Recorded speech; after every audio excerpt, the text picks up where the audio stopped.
தமிழராட்சி பார்த்துட்டு இருக்க எல்லாருக்குமே வணக்கம். எஸ்பி வருண்குமார் சீமானவர்களோட சண்டை முற்றிடுச்சு அப்படின்னே சொல்லலாம். சீமானவர்கள் எதுக்கு பற்றியுமே கவலைப்படாமல் அவர் வாட்டுக்கு ஒரு வேலையை பார்த்துட்டு இருக்காரு. அவர் கிளம்பிட்டாரு.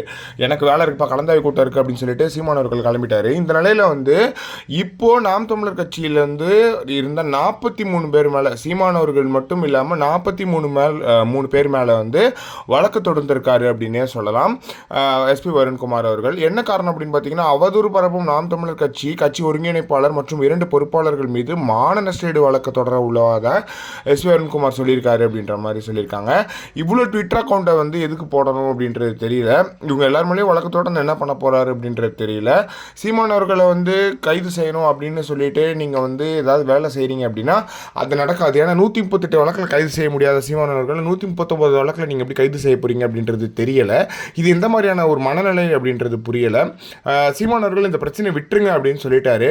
ஒரு ஐபிஎஸ் அதிகாரியை நீங்கள் என்ன பார்க்கணும்னா உங்கள் வேலையை பார்க்கணும். அதை விட்டுட்டு நான் ஒரு ஐஏஎஸ் அதிகாரியாக செயல்படுறேன் அப்படின்னு இல்லாமல் ஐபிஎஸ் அதிகாரியாக செயல்படுறேன்னு இல்லாமல் நேராக போய் திமுகக்குள்ளே சேர்ந்துட்டு திமுக ஐடி விங் மாதிரி செயல்பட்டீங்கன்னா எப்படி இருக்கு? அண்ணனும் அதான் சொல்கிறாரு. என்னப்பா திமுக ஐடி விங் மாதிரி செயல்படுறாங்களேப்பா அப்படின்ற மாதிரி அண்ணனும் சொல்கிறாரு. இது எந்த மாதிரியான ஒரு போக்கு அப்படின்றதே தெரியல. ஏன் தான் இப்படி இருக்காங்களோ அப்படின்றது தெரியல. சீமானவர்கள் மேலே நீங்கள் வழக்கு தொடர்ந்து சீமானவர்களை கைது செய்ய முடிச்சோ கைது செஞ்சுக்கோங்க அப்படின்ற மாதிரி சீமானவர்களே சொல்லிட்டாரு. எஸ்பி வருண்குமார் ஒன்றும் சொல்கிறதுக்கு இல்லை அப்படின்னே கூட சொல்லலாம். ஏன்னா அவர் சீமானவர்களை எந்த அளவுக்கு அழுத்தணுமோ அழுத்தி பார்க்குறாரு. சீமானவர்கள் பந்து மாதிரி மேலே வந்துக்கிட்டே இருக்காரு.